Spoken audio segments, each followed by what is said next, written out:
السلام علیکم۔ ہماری ناول کا نام ہے لا حاصل خواب اور اسے تحریر کیا ہے پلوشا صافی نے۔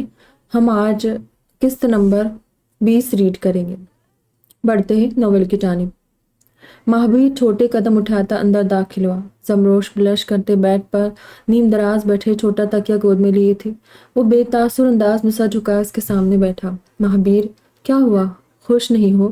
زمروش اسے یوں چپ دیکھ کر متفکر ہوئی۔ خوش ہوں، بہت خوش ہوں زمر، پر ایک ڈر بھی ہے جو خوشی کا اظہار کرنے نہیں دے رہا۔ اس کا ہاتھ اپنے ہاتھوں میں لے کر گویا ہوا۔ کس بات کا ڈر؟ زمروش نے اپنائیت سے پوچھا۔ یہ بچہ میرے جیسا ہوا پھر؟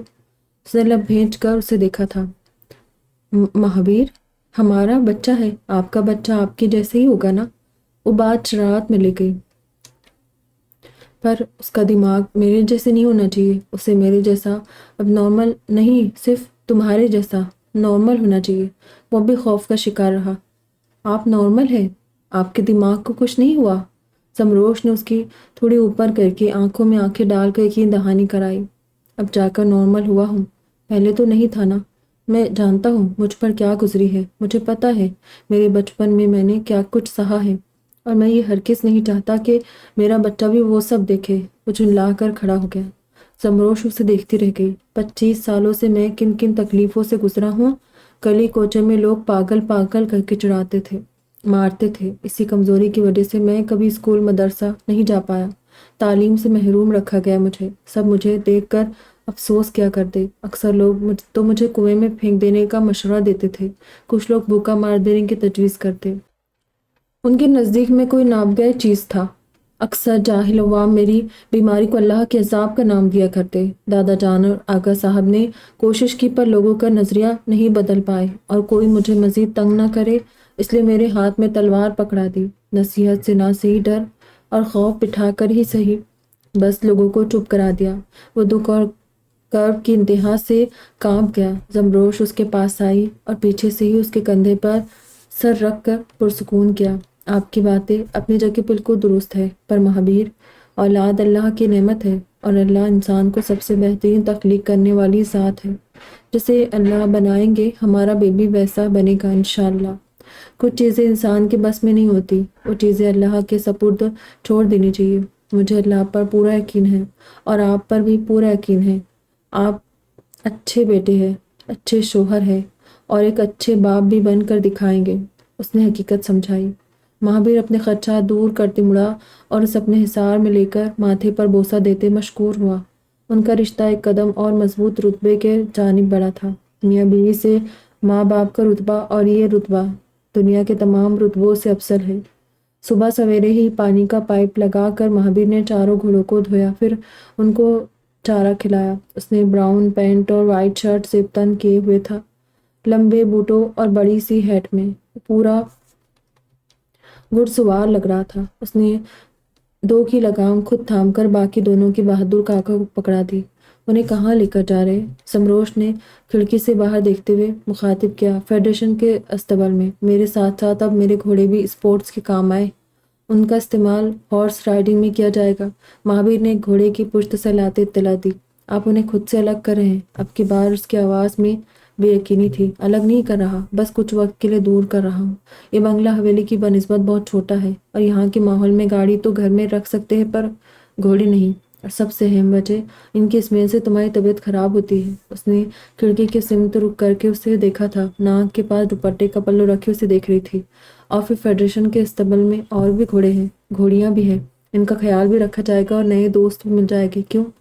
گھوڑی سے دوستی کرنی ہے نا؟ اس نے زمروش کو ان کے خیال کے بابت تسلی بخش رہنے کا کہتے ہوئے سفید گھوڑے کے نزدیک سرگوشی کی۔ سر ہلا کر ہنہنایا۔ مہابیر اس کے ریئیکشن پر کھلکھلا کر ہنس پڑا۔ میں انہیں پہنچا کر آتا ہوں، پھر ڈاکٹر کے پاس چلیں گے۔ وہ الوداعی کلمات کہتے باہر نکل گیا۔ اوکے۔ زمروش سر کو خم دے کر مسکرائی تھی۔ اسے آج مہابیر پر اور بھی پیار آیا تھا۔ غیر ارادی طور پر اس کی نظریں اپنے پیٹ کی سمت گئی، جہاں ایک ننھی جان زندگی کے ابدی مراحل طے کر رہی تھی۔ دیکھا بیبی، آپ کے پاپا آپ سے کتنا پیار کرتے ہیں۔ گھوڑوں کی اسمیل کی وجہ سے آپ کو پریشانی نہ ہو، اس لیے انہیں لے گئے۔ خیالی طور پر وہ بیبی سے باتیں کرنے لگی تھی۔ آغا صاحب اسمبلی ہال جانے کے لیے تیار تھے، اسے وہاں دیکھ کر رک گئے۔ وہیں زمروش نے سر جھکا لیا۔ دل میں شرم سی کیفیت اٹھی تھی کہ کہیں انہوں نے اسے خود سے بات کرتے نہ سن لیا ہو۔ زمروش، آپ ہمارے لیے بہت لکی ہیں۔ جب بھی ہم سخت پریشانی سے گزر رہے ہوتے ہیں آپ مددگار ثابت ہوتی ہیں۔ پہلے ہم مہابیر کے لیے پریشان تھے تو اللہ نے آپ کو ان کے نکاح میں کر دیا، پھر اب جس حالات سے گزر رہے تھے بہت دکھ تھے تو آپ نے خوشی کی نوید سنا دی۔ آغا صاحب نے ناز بھری نظروں سے دیکھتے ہوئے اس کے سر پر ہاتھ پھیرا۔ صبر اور شکر اصل طاقت ہے آغا صاحب۔ ہم نے مہابیر کے ٹھیک ہونے پر شکر کیا اور یوشے کے اعمال پر صبر کیا تو اللہ نے انعام دینا ہی تھا۔ زمروش نے اس سب کو اللہ کی رحمت بنا کر بتایا۔ بے شک، بے شک۔ اس کے بعد اتفاق کرتے آگے بڑھ گئے۔ ٹوٹے تو وہ اب بھی تھے، اولاد اور جائیداد سب چلا گیا تھا، مگر زمروش اور مہابیر کے حوصلے نے انہیں جوڑے رکھا تھا۔ اور پھر یہ ضروری تو نہیں کہ ان لوگوں کے لیے اداس رہا جائے جنہیں ہماری پرواہ نہیں ہے، بلکہ ہمیں ان لوگوں کے لیے خوش ہونا چاہیے جو ہماری فکر کرتے، ہم سے محبت کرتے۔ صوبائی اسمبلی میں تمام وزراء اور ایم ایل اے کی میٹنگ بلائی گئی تھی۔ اس میٹنگ میں یوشے اور کیہان بھی موجود تھے۔ نواب شامی رئیسانی خوددار مرد تھے۔ میٹنگ کے دوران ان دونوں کو اگنور کرتے رہے، جبکہ اسمبلی ہال سے نکلتے وہ دونوں خود ان کے پاس آئے۔ یوشے سفید قمیص شلوار پر بلو کوٹ پہنے، پشاوری چپل، مہنگی گھڑی اور قیمتی جواہر کی انگوٹھی، شیو اور گھنی مونچھ شان کے بنائی، وہ مغرور انداز میں چلتا ان کے پاس آیا تھا۔ نواب صاحب اسے اس انداز میں دیکھ کر اپنی جوانی یاد کرنے لگے۔ کبھی وہ بھی نئے نئے سیاستدان بننے پر اتنی ہی ٹھاٹ میں تھے۔ اپنا رعب بنانے ان سے جو بن پڑا انہوں نے کیا تھا، مگر قدرت نے بتا دیا کہ اصل طاقت صرف ایک ذات کے پاس ہے، اور جب وہ حقیقت عیا کرے تو آپ جان جاتے ہیں آپ کی حیثیت ایک مٹی کے بنے ڈھیر کے علاوہ کچھ نہیں۔ کیسے آغا صاحب؟ یوشے شدت سے ان کے گلے لگا۔ آغا صاحب نے سرسری انداز سے شانے پر ہاتھ رکھ کر پھر سے اسے الگ کیا۔ کیہان سے ملتے دل میں ٹیس سی اٹھی تھی، کیونکہ وہ جانتے تھے کہ اسے یوشے نے پھنسایا ہے۔ وہ خود اتنا بھی بے حس نہیں ہو سکتا۔ آپ نے تو ناتا ہی توڑ دیا آغا صاحب، بالکل بھول گئے ہیں ہمیں۔ کیہان نے افسردگی سے گلہ کیا۔ ناتا پرائے لوگوں سے توڑا جاتا ہے، اپنوں سے صرف تعلق ختم ہوتا ہے۔ آغا صاحب بے تاثر رہے۔ تو کبھی آئیے خضدار، وہ شہر، وہ حویلی اب بھی آپ کی ہے۔ یوشے نے فوراً سے اضافہ کیا۔ نواب صاحب سر کو جنبش دے کر مسکرا دیے۔ بھروسہ دل ٹوٹنے کی آواز نہیں ہوتی، لیکن اس کی گونج تا عمر سنائی دیتی ہے۔ اب وہ ان دونوں کو کیا سمجھاتے کہ خضدار اور حویلی نے ان کا کس قدر دل توڑا تھا۔ ضرور ضرور بچے، ٹھیک ہے، دل شکنی چھپاتے ہوئے پوچھ بیٹھے۔ جی ٹھیک ہے، آپ کو بہت یاد کرتے، میرا بیٹا تو پہلا لفظ ہی دادا بولنا سیکھا ہے۔ اس جواب کا اضافہ کیہان نے کیا تھا۔ وہ آگے ہو کر اپنے موبائل میں 6 ماہ کے بیٹے کی تصاویر دکھانے لگا۔ آغا صاحب اچھا لگا آپ کو یہاں دیکھ کر۔ میں پھر کہوں گا حویلی میں آپ کا حصہ اب بھی ویسا ہی موجود ہے، آپ کو یہاں محتاجی کی زندگی جینے کی ضرورت نہیں ہے۔ یوشے نے کیہان کا موبائل نیچے کر کے دوبارہ پیشکش کی۔ آغا صاحب کی نظروں میں چند ماہ قبل ہوا واقعہ لہرایا تھا۔ وہ کچھ پل اس کا چہرہ دیکھتے رہے اور پھر لمبا سانس کھینچ کرتے رخ پھیر لیا۔ انسان بھولتا ہے کچھ نہیں ہے، بس یاد کرنے کے بہانے ختم ہو جاتے۔ مجھے حلال رزق میں خوش اور سکون سے رہنا آ گیا ہے، اور جس بندے کو ہنر آ جائے پھر وہ زیادہ کی چاہ کبھی نہیں کرتا۔ حویلی سے نکل کر ہی تو زندگی کا اصل مطلب سمجھ پائے ہیں، اس لیے واپس آنے کا دل نہیں کر رہا۔ ہاں، بچوں کی چھٹیوں میں ان سے ملنے آیا کریں گے۔ باقی یہاں ہم بہت خوش ہیں اور گزارا بھی اچھا ہو رہا ہے، تم فکر مت کرو۔ آغا صاحب نے اس کے کندھے پر ہاتھ رکھ کر تھپ تھپایا۔ یوشے نے سر کو خم دے کر انہیں خود سے لگایا اور پھر باہر جانے کے لیے مڑا۔ وہیں آغا صاحب پلکیں جھپکاتے اپنے آنسو ضبط کرتے اپنی کار کے سمت پڑ گئے۔ آغا صاحب کچھ بدلے بدلے سے نہیں لگے۔ کار میں سوار وہ گہری سوچ میں نظر آیا۔ ہاں، بال اور داڑھی ڈائی کروائی ہے اور کچھ پتلے ہو گئے ہیں۔ اس کے تبصرے پر کیہان نے ابرو ملا کر آغا صاحب کا حویلیہ یاد کیا۔ یوشے نے تپے انداز میں سے دیکھ گھورا۔ ظاہر ہے بیٹے گھر سے نکال دے تو باپ کے دل اور برتاؤ میں چینج تو آئے گا۔ اس نے یوشے کی گھوری پر فوراً جواب بدل کر شانے اچکائے۔ نہیں، یہ چینج کچھ اور ہی تھا۔ مطمئن نہیں ہوا۔ کیہان نے پراسرار طور پر اسے دیکھا تھا۔ پتہ لگاؤ یہاں کیا پکڑا ہے۔ مہابیر اور زمروش کچھ تو پلان کر رہے ہیں۔ یوشے نے فرنٹ سیٹ پر بیٹھے اپنے مینیجر کو حکم سنایا۔ سب کچھ ہو کر بھی یوشے پرسکون نہیں تھا۔ زندگی اور کتنے امتحان لینے والی تھی، جلد پتہ لگنے والا تھا۔ شفیق صاحب اور مہابیر کیبن کے اسٹیپ پر بیٹھے گراؤنڈ میں کھیلتے پلیئرز کو دیکھ رہے تھے۔ کل انہوں نے مہابیر کو اس سال ہونے والے ایشین گیمز چیمپئنز ٹرافی کے لیے نامزدگی کے کاغذات جمع کروانے کو کہا تھا، پر اس نے اب تک جمع نہیں کروائے تھے۔ تو کیا سوچا ہے؟ کب دے فارم فل کر کے دے رہے ہو؟ ان کی نظریں گراؤنڈ پر تھی اور مخاطب مہابیر سے تھے۔ میں نہیں جا پاؤں گا۔ وہ بھی اسی سمت دیکھتے جواب دہ ہوا۔ چہرے کے تاثرات سپاٹ مگر آواز نرم رہی۔ اس جواب پر شفیق صاحب نے گردن پوری گھما کر اسے دیکھا۔ کیوں؟ سب کچھ سیٹ تو ہے؟ تمہاری ٹریننگ پوری ہو گئی ہے، چھوٹے موٹے نیشنل گیمز میں 8 میڈلز جیت چکے ہو، فیڈریشن کو تم سے پوری امید ہے، پھر کیوں؟ انہوں نے سارے منطق بتا کر حیرانگی سے پوچھا۔ سر، کچھ پرسنل وجوہات کی بنا پر میرا ایشین گیمز میں جانے کا دل نہیں ہے۔ اس وقت میرا فیملی کے پاس رہنا زیادہ ضروری ہے۔ وہ اپنی بات پر قائم رہا۔ کیا ہوا؟ بھائیوں نے پھر کوئی پرابلم کی ہے؟ شفیق صاحب بیٹھے بیٹھے ہی اس کے سمت مڑے۔ ان کے احترام میں مہابیر نے بھی اپنا رخ ان کے سمت کیا۔ نہیں سر، ایسا کچھ نہیں ہے، وہ میں باپ بننے والا ہوں۔ وہ ہچکچاتے ہوئے سر پر ہاتھ پھیر کر نظریں گھما گیا۔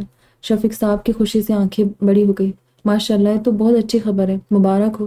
انہوں نے خوش مزاجی سے اس کے گرد بازو حائل کر کے شانہ تھپتھپایا۔ Thank you sir. اپنائیت سے ان کے سینے سے لگا۔ شفیق صاحب دلی خوشی تھے، انہوں نے اسے مضبوطی سے حصار میں لے لیا۔ ایسی حالت میں زمروش کو میری ضرورت پڑ سکتی ہے، مجھے اس وقت اس کے پاس رہنا ہے۔ جیسے ٹائم عورت کے لیے بہت اسپیشل ہوتا ہے، مرد کے لیے بھی اتنا ہی خاص ہوتا ہے۔ میں ان لمحات کو مس نہیں کرنا چاہتا۔ شفیق صاحب کا دل نہیں دکھانا چاہتا تھا، اس لیے سوچ سوچ کر مناسب الفاظ کا انتخاب کرتے بولا، صحیح کہا ہے، ان لمحات کو مس نہیں کرنا چاہیے، کیونکہ یہ وقت گزر گیا تو پھر واپس نہیں آ سکتا۔ شفیق صاحب ٹرانس میں گویا ہوئے۔ مہابیر نے حیرت سے انہیں دیکھا تھا۔ مجھے آج بھی یاد ہے جب میرے گھر بچے کی پیدائش متوقع تھی، میں ملٹی نیشنل گیمز کے لیے سنگاپور میں تھا۔ اس وقت فونز اور انٹرنیٹ کا زمانہ بھی نہیں تھا۔ 7ویں مہینے میں میری وائف کو کچھ کمپلیکیشن ہو گئی اور فوراً ڈیلیوری کروانی پڑی۔ جب تک میں واپس لوٹا اپنے پہلے بچے سے محروم ہو چکا تھا، اس کو دیکھ بھی نہیں سکا تھا۔ میری وائف نے درد و تکلیف، بچے کی دوری سب اکیلے سہی تھی۔ وہ ایک داستان کی طرح اپنا تجربہ شیئر کرتے بول رہے تھے۔ مہابیر کو ان کی داستان پر دکھ ہوا۔ اب تک سوچتا ہوں اگر اس وقت میں یہاں ہوتا تو کم سے کم اپنی وائف کا سہارا تو دے پاتا، یا پھر کاش اس وقت میں گیمز کے لیے انکار کر دیتا تو شاید میرا بچہ بچ جاتا۔ وہ افسوس کرتے سر کو نفی میں جنبش دینے لگے۔ سر، زندگی کے فلسفے میں کبھی کاش تو کبھی اگر رہ ہی جاتا ہے، یہی تو دنیا کے اصول ہے۔ یہاں ہر کاش ہر اگر پورا نہیں ہوتا۔ مہابیر ان کو دلاسا دینے لگا۔ بالکل، آج تمہاری بات سن کر مجھے اپنا ماضی یاد آ گیا۔ اب تم جانا چاہو بھی تو میں تمہیں پرمیشن نہیں دوں گا۔ Family comes first. اس وقت تم وائف کے پاس رہو، اسے تمہاری ضرورت ہے۔ انہوں نے فخریہ مسکرا کر حوصلہ افزائی کی۔ مہابیر نے ان کا حکم ماننے کے انداز میں سر ہلا کر تصدیق دی۔ عصر کی اذان ہونے تک وہ باپ بننے کے جذبے پر گفتگو کرتے رہے اور پھر اپنے اپنے گھر کے سمت روانہ ہو گئے۔ انسان کو باپ کے جیسے سمجھانے والا اور ماں کی طرح سمجھنے والا استاد ملنا بھی ایک نعمت ہوتی ہے۔ کردار کو بنانے میں آدھا حصہ ماں باپ کا ہے تو بقیہ آدھا ایک خوش مزاج ٹیچر کا ہے۔ آغا صاحب گھر لوٹے تو تھکے قدموں سے اندر داخل ہوئے۔ کیا ہوا؟ پریشان لگ رہے ہو؟ میٹنگ میں کچھ ہوا تو نہیں؟ دیبا بیگم پانی کا گلاس لیے ان کے پاس صوفے پر آ بیٹھی تھی۔ یوشے اور کیہان ملے تھے۔ انہوں نے پانی پی کر جواب دیا۔ دیبا بیگم دانت پر دانت جما کر سیدھی ہو گئی۔ کیا کہہ رہے تھے؟ آواز میں سردمری درائی تھی۔ کچھ خاص نہیں، حویلی آنے کی آفر دے رہے تھے، انہوں نے پروانہ ہونے کے انداز میں جواب دیا۔ دیبا بیگم خاموشی اختیار کر گئی تھی۔ نہ ان میں والد سے ملنے کا پیار تھا، نہ مجھ میں بچوں سے ملنے کی شفقت۔ دھوکہ دلوں کو کتنا سخت بنا دیتا ہے دیبا۔ ان کی جانب سے اگلے سوال کا انتظار کرنے کے بعد نواب صاحب از خود ملاقات کے بابت بتانے لگے۔ اور میں نے تو دل پر خود ہی پتھر رکھ دیا ہے۔ ان کے جواب میں وہ منمنائی تھی۔ اس پتھر کو مزید مضبوط کر کے چٹان بنا دیجیے دیبا بیگم، کام آئے گا۔ مجھے ایک ٹھوس ثبوت ہاتھ آ جائے، یوشے کو اس کے کیے کی سزا خود دوں گا۔ ان کا منمنانا سن کر وہ اپنے جواب میں حکم دیتے اٹھ کھڑے ہوئے۔ دیبا بیگم بھی ان کے ساتھ اٹھ کھڑی ہوئی۔ دل کے ایک کونے میں چھپی ممتا نے جھنجھوڑ کر پھر سے دم توڑا تھا۔ وہ انہیں جاتے دیکھ رہی تھی کہ زمروش کمرے سے باہر آتے دکھائی دی۔ اماں بیگم نے اپنا مزاج اچھا بنا لیا۔ ان تینوں کی آج کل پوری کوشش اسے اسٹریس سے دور رکھنے کی ہوتی تھی۔ اماں بیگم، آپ کا چہرہ جھوٹا نقاب اوڑھ سکتا ہے، پر آنکھوں کی سچائی پر پردہ کیسے ڈالے گی؟ زمروش نے قبر اٹھا کر ان کی بھیگی آنکھوں میں جھانکا تھا۔ اماں بیگم پرنم آنکھوں سے مسکرا کر پلکوں کے گیلے گوشے صاف کر کے نظریں جھکا گئی۔ آپ کو پتہ ہے، میں کبھی کبھی سوچتی ہوں کہ عورت ذات اللہ نے کمزور بنایا ہے، وہ ہر بات دل پر لگا کر روتی رہتی ہے، پر نہیں، ہم بہت بہادر ہوتی ہے جو ہر بات سہ کر بھی معاف کر دیتی ہے۔ جب چھوٹی تو باپ بھائی کے اور شادی کے بعد سسر کے، میاں اور بیٹے کے رویے برداشت کرتی ہے، اور پھر بھی صاف دل سے ہر رشتے کو محبت اور اپنائیت سے نبھاتی ہے۔ اتنا بڑا ظرف رکھنے والی ہم عورتیں بہت بہادر ہوتی ہیں، کمزور نہیں۔ اس کے نرم لہجے اور اپنائیت بھرے لمس نے اماں بیگم کو کافی سکون بخشا تھا۔ ہر انگلی کٹتی ہے تو درد ہوتا ہے، کیا کروں ماں ہوں نا، ہر اولاد سے دوری پر درد ہوتا ہے، بس میں نے خدا سے اپنی ذات کے لیے صبر مانگا ہے۔ اماں بیگم اس کی تسلیت کے جواب میں بولی، آپ کو اس صبر کا پھل ضرور ملے گا۔ زمروش نے ان کو خود سے لگا کر اضافہ کیا۔ وہ ایک دوسرے سے انہی باتوں میں مصروف تھی جب گیٹ پر بہادر کاکا اور مہابیر کی آوازیں سنی۔ لاؤنج کے باہر ان کو دیکھنے آ گئی۔ بہادر کاکا آرام سے، کوئی بھی چیز ٹوٹی نہ، سود سمیت وصولوں گا۔ مہابیر بڑا سا کھلونا خود اٹھائے باقی سامان بہادر کاکا کو تھما کر اندر داخل ہوا۔ توبہ، میری شامت آئی ہے کیا مہابیر بابا؟ بہادر کاکا احتیاط سے کھلونوں کو اٹھاتے بول رہے تھے۔ وہ دونوں تحفے اور بیبی پرام اور جھولے کے پیکٹ اٹھائے مڑے تو اماں بیگم اور زمروش آنکھیں بڑی کر کے انہیں دیکھ رہے تھے۔ مہابیر، کیا ہے یہ سب؟ زمروش حیرانگی سے مستفسر ہوئی۔ میرے بیبی کی چیزیں، ایک جھولا ہے، یہ پرام اور یہ ٹیڈی بیئر، اور وہ ایک ایک چیز گنوانے لگا۔ پر ابھی سے اتنے سب کی ضرورت نہیں ہے، اس کے گود سے ٹیڈی بیئر پکڑ کر بولی۔ ہمارے بیبی کو کسی چیز کی کمی نہیں ہونی چاہیے، اور یہ تو بس کھیلنے کا سامان ہے، ابھی تو کپڑے، جوتے، سائیکل اور بھی بہت کچھ آنا باقی ہے۔ خوشی سے چہکتے روم کے سمت بڑھ گیا۔ اس کے پیچھے بہادر کاکا بھی سامان اٹھائے بڑھ گئے۔ چند منٹ پہلے کا تنا ختم ہو چکا تھا۔ اماں بیگم اس کی ایکسائٹمنٹ دیکھ کر خوش ہو گئی تھی۔ مہابیر کی چہکتی آواز پر آغا صاحب بھی کمرے سے باہر آ گئے تھے۔ وہ دونوں مہابیر کے کمرے میں چیزیں دیکھنے لگیں۔ زمروش کچھ فاصلے پر ان کی خوشی کو دیکھتی اللہ سے اس خوشی کو نظر بد سے محفوظ رکھنے کی دعا کرنے لگی۔ دیکھا بیبی، سب آپ کے لیے کتنا خوش ہے، پر آپ کو مجھ سے ابھی سے وعدہ کرنا ہے کہ آپ ان تینوں کا بہت خیال رکھیں گے، اچھے بیٹے بنیں گے؟ من ہی من مخاطب ہوئی تھی۔ وہی خضدار کی حویلی میں معمول کی خاموشی تھی۔ حویلی دو حصوں میں تقسیم ہو چکی تھی، ایک حصہ یوشے کے زیر استعمال میں تھا اور ایک کیہان کے۔ ایک زمانہ تھا جب منزہ اور ہمنا فساد میں ایک دوسرے کے ساتھی ہوا کرتی تھی، اور اب ایک دوسرے کی شکل دیکھنا بھی گوارا نہیں تھا۔ آئے دن کسی نہ کسی موضوع پر بحث و مباحثہ چلتا، جس کی وجہ سے یوشے نے حویلی کے بیچ دیوار بنا کر ان دونوں کو الگ کر دیا تھا۔ بڑوں کے حسد میں سب سے زیادہ نقصان بچوں کا ہوا تھا۔ یامین پہلے معصوم تھا، مظلوم تھا، لیکن دادا دادی تایا تائی سے دوری نے چڑچڑا بنا دیا تھا، جبکہ بچی کچی کسر دیوار نے پوری کر دی، جس کی وجہ سے اسے اپنے سیکنڈ کزن یعنی کیہان کے بیٹے سے بھی دور کر دیا گیا تھا۔ ادیبہ اول تو چھوٹی تھی، مگر اب بھی وہ اس کے نقش قدم پر چلتے ضدی بنتی جا رہی تھی۔ اس دن بھائی بہن میں کسی کھلونے کے ٹوٹ جانے پر جھگڑا ہوا تو 5 سالہ ادیبہ نے 7 سالہ یامین کو دھکا دیا۔ وہ توازن برقرار نہ رکھ سکا اور سیڑھیوں سے گر گیا۔ کیا ہوا؟ چیخنے کی آواز پر منزہ سلک کی ساڑی کا دامن اٹھائی کمرے سے باہر آئی تو دیکھا یامین پہلی سیڑھی پر اوندھا گرا خون میں لت پت پڑا ہے، اور سیڑھیوں کے سرے پر ادیبہ گوسیلی نگاہوں سے اسے دیکھ رہی تھی۔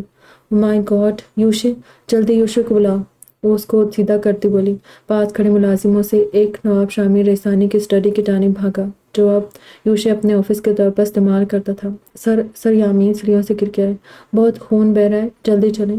ملازم نے سارے آداب کو بالائے طاق رکھتے دروازہ دھکیل کر اطلاع دی۔ یوشے رولنگ سیٹ پر بیٹھے انویسٹرز سے میٹنگ کر رہا تھا۔ ملازم کی خبر پر وہ سان کھتا ہو گئے، ہاتھوں میں کپ کپی سی ہونے لگی۔ وقت رہتے ہوش سنبھالتے اٹھ کر لیونگ ایریا کی سمت بھاگا تھا۔ یامین، یامین، ہوش میں آؤ۔ منزہ روتے ہوئے اس کے پھٹے سر پر ہاتھ رکھ کر خون روکنے کی کوشش میں لگی رہی۔ یوشے لاؤنج تک آ کر رک گیا۔ اس نے پہلے زخمی یامین کو دیکھا، پھر سر اوپر کر کے ریلنگ کے پاس کھڑی بیٹی کو دیکھا۔ ایک دم دماغ میں جھماکا سا ہوا تھا۔ اسے اپنے بچپن میں ہوا ایک واقعہ یاد آیا تھا، جب ایسے اس نے مہابیر کو سیڑھیوں سے گرایا تھا۔ یہ جانتے ہوئے کہ وہ دماغی طور پر بیمار ہے، اسے رحم نہ آیا تھا، اور اماں بیگم یوں ہی مہابیر کو اٹھانے کی کوشش میں لگی تھی، اور اس کے جیسے شامیر صاحب دوڑ کر آئے تھے۔ یوشے کا دل ڈوبنے لگا۔ تو کیا آج وقت پلٹ کر اس کے بچوں پر آیا تھا؟ کیا مکافات عمل شروع ہو گیا تھا؟ یوشے، کیا دیکھ رہے ہو؟ جلدی ہاسپٹل لے کر چلو۔ منزہ کی کرہاتی آواز پر وہ حواس میں لوٹا اور اپنے خیالات محو کر کے یامین کو اٹھانے لگا تھا۔ زندگی کی خزاں گزر گئی تھی، اور بہار کی آمد نے ریحسانی فیملی کی خوشیوں میں مزید اضافہ کر دیا جب زمروش نے بیٹے کو جنم دیا۔ شامیر صاحب نے پورے محلے مٹھائی بانٹی اور پوتے کا استقبال کیا۔ یوں تو ان کے لیے یوشے اور کیہان کے بچے بھی اتنے ہی عزیز تھے۔ وہ اکثر یامین اور ادیبہ سے کال پر بات بھی کیا کرتے تھے، مگر یہ خون تو ان کے جگر کے ٹکڑے کا تھا، مہابیر کا بیٹا، ان کا چھوٹا نواب۔ ہاسپٹل سے گھر آ کر مہابیر ننھے اینجل کے پاس بیٹھا تھا۔ اس تحفے کے لیے جتنا شکریہ ادا کروں کم ہے ثمر۔ وہ سمجھ نہیں پایا زمروش کو کیسے اپنے خوشی کا احساس دلائے۔ یہ ہم دونوں کا تحفہ ہے، اللہ کی رحمت ہے، اس کا شکریہ ادا کرنا چاہیے۔ اس نے پیار سے مہابیر کے گال پر ہاتھ رکھا۔ اس نے جواب میں سر کو اسپات میں جنبش دیا۔ گھر میں نئی رونق آ گئی تھی۔ نام کیا سوچا ہے؟ زمروش نے بیٹے کے ہاتھ میں اپنی انگلی تھمائی تھی۔ مہابیر اس کے نرم پھولے رخساروں کو دیکھ رہا تھا۔ یہ ہماری زندگی کا نیا چاند ہے، زہران، ہمارا نواب، زہران ریسانی۔ اس نے نام بتاتے ہوئے سیدھا ہوتے زمروش کو دیکھا۔ اس کی نظریں اب بھی بیٹے پر تھیں۔ وہ بھی اس نام سے بہت پیارا نام ہے، زہران محظوظ ہوئی تھی۔ دونوں نام کے بابت اپنی آرا دے رہے تھے جب دروازے پر دستک ہوئی۔ مہابیر بابا، زمروش بیٹی کے والدین آئے ہیں۔ بہادر کاکا نے دروازے کے پار سے ہی مہابیر کو آواز لگائی تھی۔ زمروش اپنی فیملی کی آمد کا سن کر بہت خوش ہوئی تھی۔ مہابیر دروازہ کھول کر باہر نکلا۔ اماں وہیں کھڑی تھی، اس سے مل کر کمرے کے اندر آ گئی۔ بابا اور ارباز لاؤنج میں آغا صاحب کے ساتھ بیٹھے تھے۔ بہت مبارک ہو۔ اسے آتے دیکھ کر بابا نے خود سے لگایا۔ شام تک شفیق صاحب اور ان کی اہلیہ بھی مبارکباد دینے آئیں۔ گھر کا ماحول خوشیوں سے بھر گیا تھا۔ مینگل اور ریسانی دونوں فیملیز نے زہران کے آنے کی خوشی میں گرینڈ ڈنر کیا تھا۔ معجزے بھی تو انسان کی ثابت قدمی پر ہوتے ہیں۔ زمروش اور مہابیر نے ہر حالت میں صبر کا دامن تھامے رکھا تو اللہ نے ان کے حالات بدل نہیں تھے۔ جاری ہے۔ بیبی زہران کی آمد کیسی لگی؟ کیا یہ ہیپی اینڈنگ ہے یا کسی نئے خطرے سے پہلے کی خاموشی؟ اللہ کرے ہیپی اینڈنگ ہی ہو۔ دعا میں یاد رکھنا، اپنا ڈھیر سارا خیال رکھنا۔ خدا حافظ۔